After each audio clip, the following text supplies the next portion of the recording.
all times we are being attacked by UV radiation from that guy right there. Alright? Don't look too long, else it'll blind you, alright? Now the reason why we aren't fried are overly cooked, which if you stay out in the sun a lot of times, you can get pretty badly burned. It's because we have an ozone layer protecting us at all times. Now this ozone layer has fluctuated a lot over the years, especially during the 80s when they were using that hairspray that was decreasing the ozone layer, which made it worse for our environment and going outside.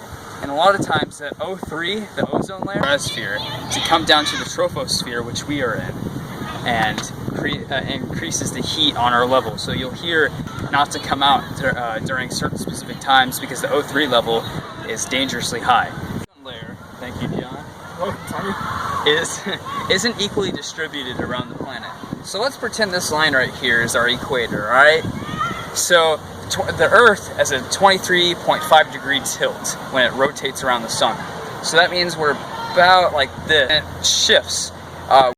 So it shifts like this, and that's what creates the seasons. Equator. If sunlight hits the equator directly, it's not spread out over a large surface area. However, at the poles, where the curvature of the Earth is slanted away from the sunlight, this amount of sunlight has to spread out over a larger surface area than if it was hitting at the equator, which is directly like perpendicular.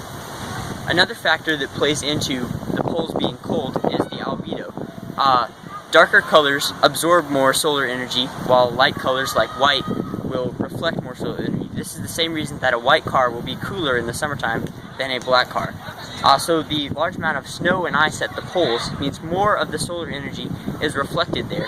And that amount is already decreased by the distance from the sun, which means that solar energy has to travel through a larger amount of atmosphere. As we cut down more trees and pave more roads, we're increasing the area that absorbs sunlight and decreasing the reflexive quality of the trees. So we're decreasing albedo, which means that we're contributing to global warming and making our planet hotter.